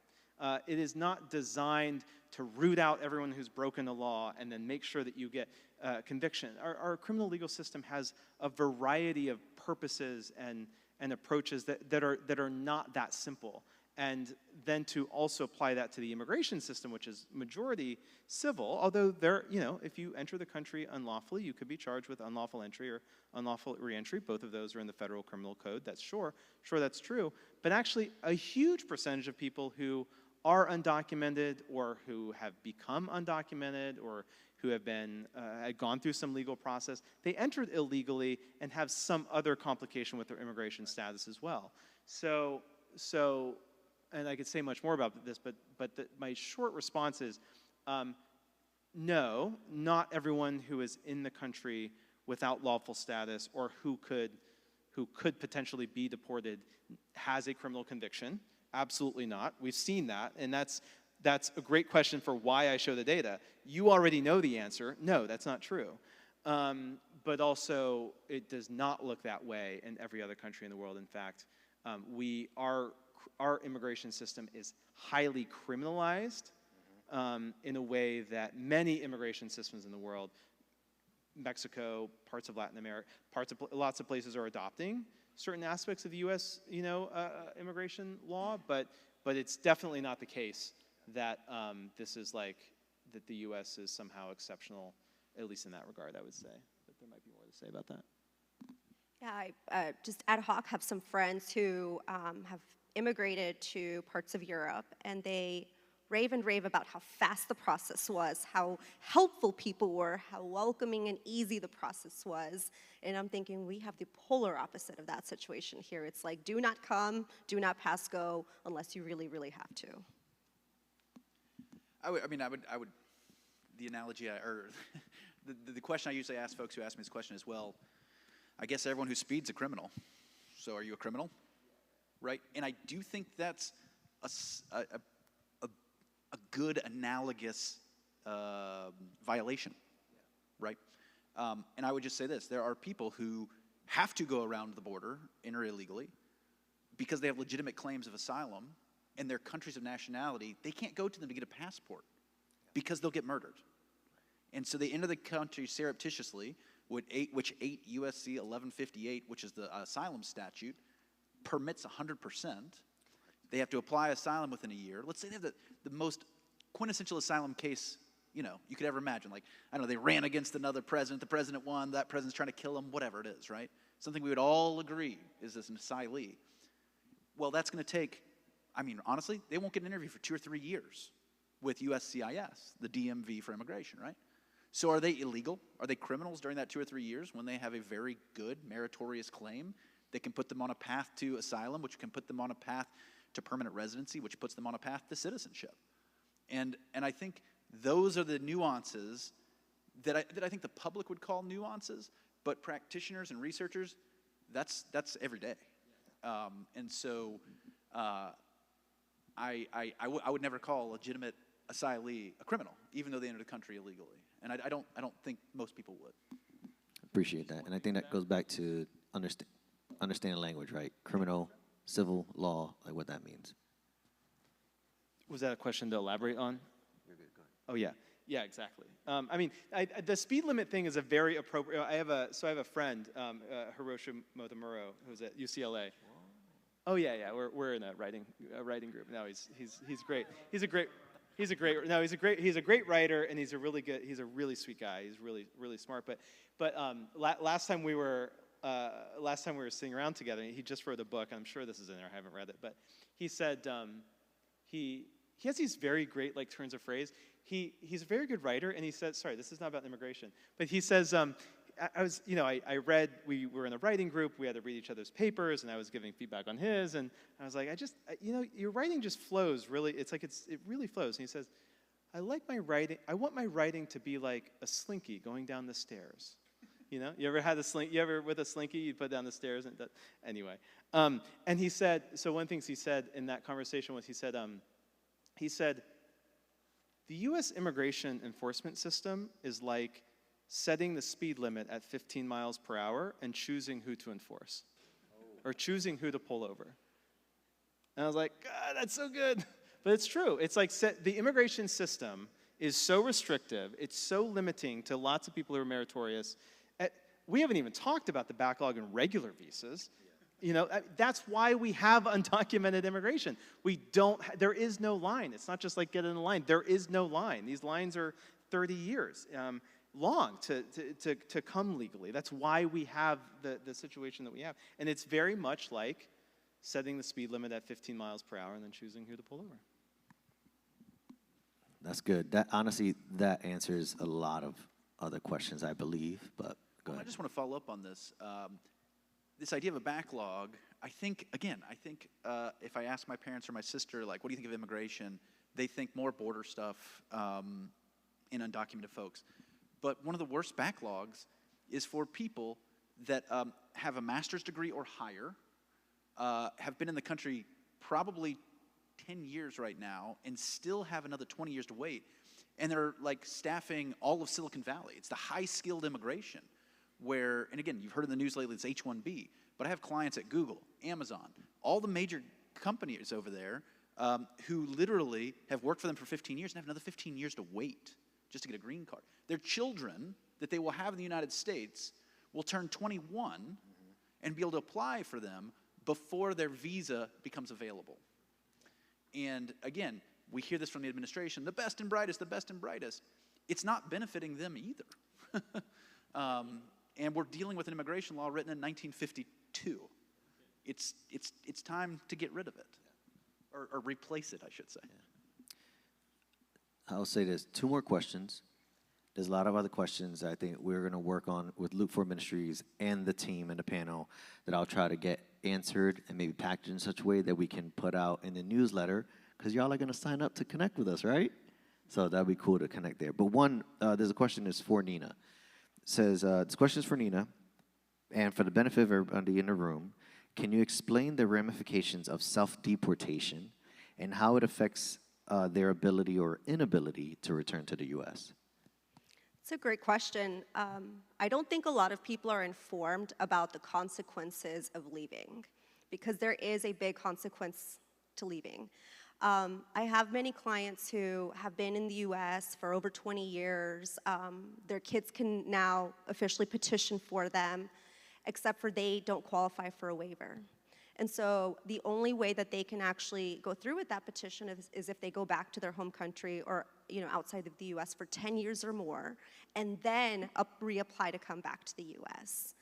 And so there's the wait time with these applications is, it freezes people's entire lives. One thing that I have been seeing are, a useful tool are TikToks. I don't know if you guys have seen the young people that are going back home and teaching each other on how to get social services, how to rent an apartment, how to buy a car, how to enroll in school, how to do all of these things. And for some people, it is more liberating to be in their home country in a place they know they're going to be not hunted in the way that ICE is doing right now. They'd rather take their chances with the gangs or the cartels or organized crime there than what's happening here. So self-deportation is, I think, for some people empowering, and for other people it's something tragic because they can't come back for 10 years because of this unlawful presence bar. Maybe I'll just add, because it's only been recently that I've had firsthand experience with this, and it's because of the families at American Families United that I've been interacting with, and you know, I think there's all kinds of legal. It's so important for people to really understand like what it's going to be like, and I would say two things about self-deportations that are hopefully related and will be useful. I think self-deportations have, first of all, it's a weird term. I don't love it. Right, so it's not actually deportation, and deportation means something specific, and but people, self-deportations.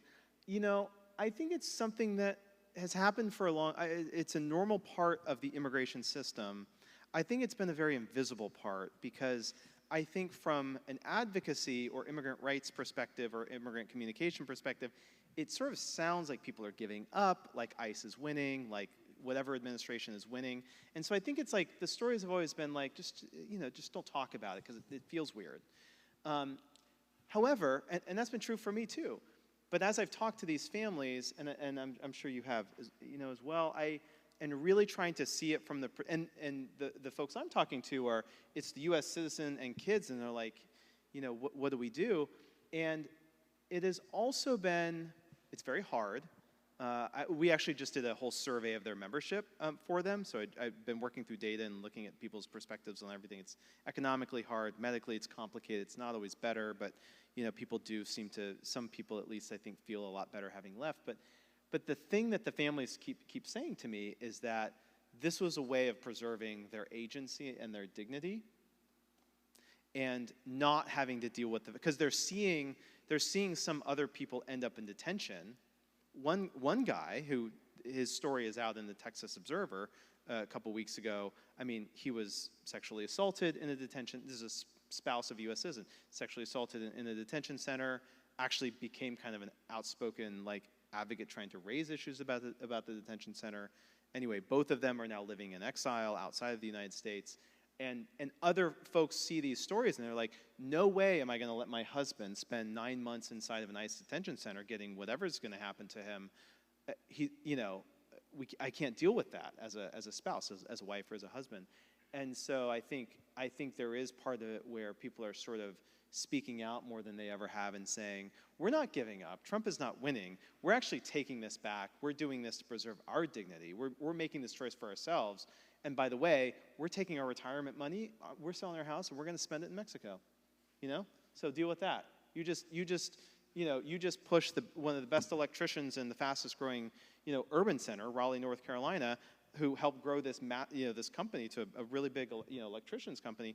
He's gone, his expertise is gone, and now the family is like, we're leaving too. So good job hurting our local economy and tearing families apart. So Jack, can you put up the QR code? I really want to encourage you all, not just as a plug for Luke for Ministries. Would you connect with us, please? We want to do this work together, all right?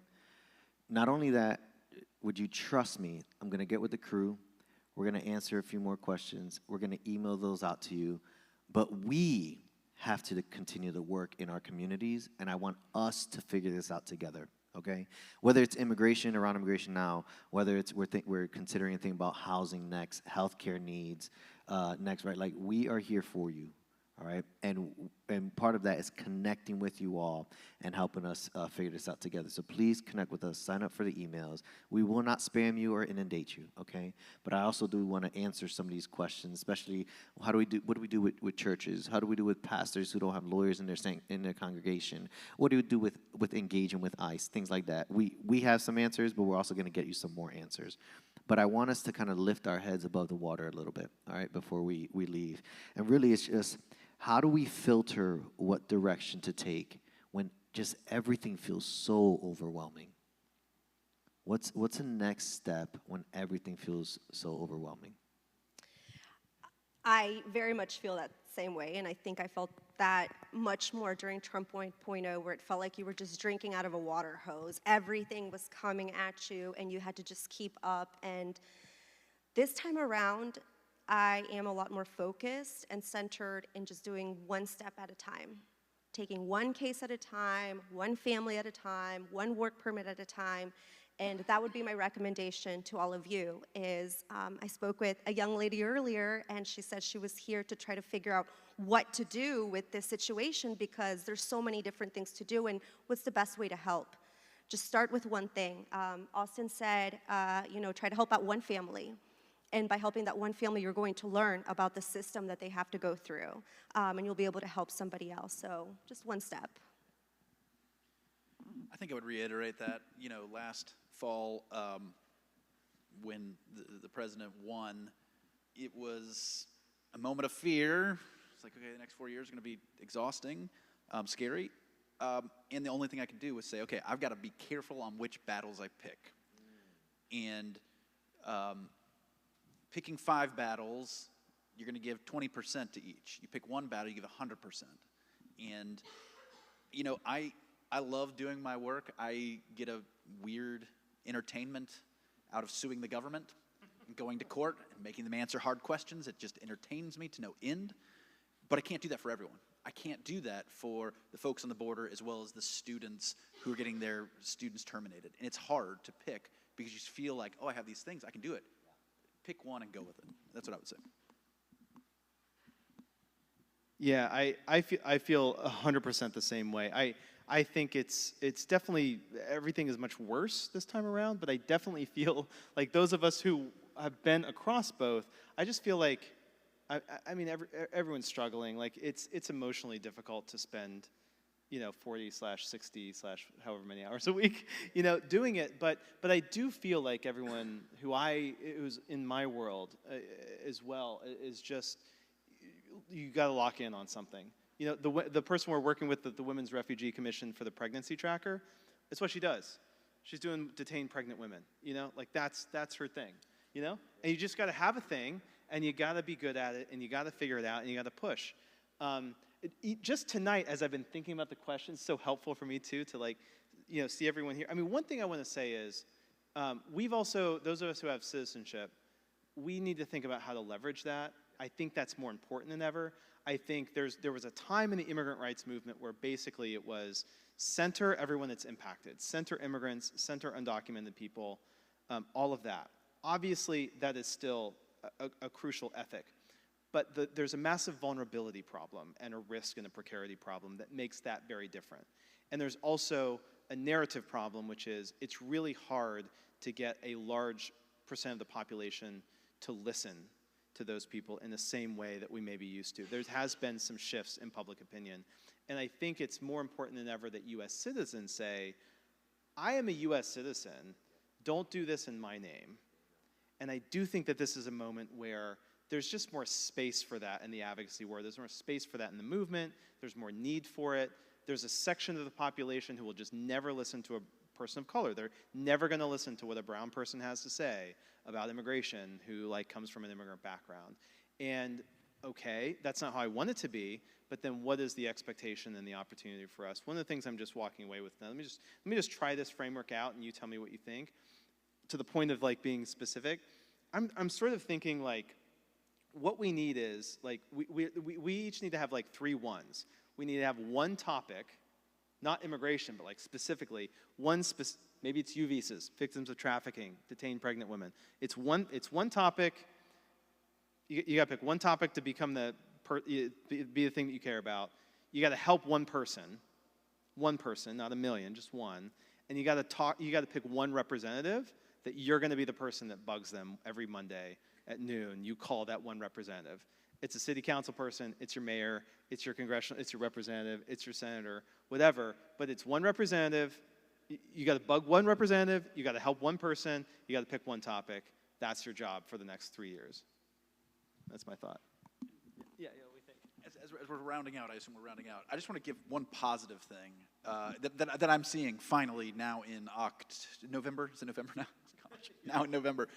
I do think when the executive pushes this far, day to day, every day, the other branches of government are going to push back. And you see in the news, especially in Chicago, right, this guy, it's like straight out of a comic book. Yes, what's his name? Bovine. He looks like, if you've seen that, he looks like Lockjaw from that movie with Leonardo DiCaprio. Anyway, he's like the bad guy. He got called out by a federal judge for lying in court. Lying in court. I worked at the Department of Justice. If that had happened in one of my cases, I would have been out of there. They wouldn't have fired me because they can't fire anyone. But back then, but I would have been off everything. I would have had to talk to my professional responsibility. And for a judge to do that, I worked for 2 different federal judges, both from South Carolina, one in Anderson, right? So the goodest of the goodest old boys. Nice man, great man.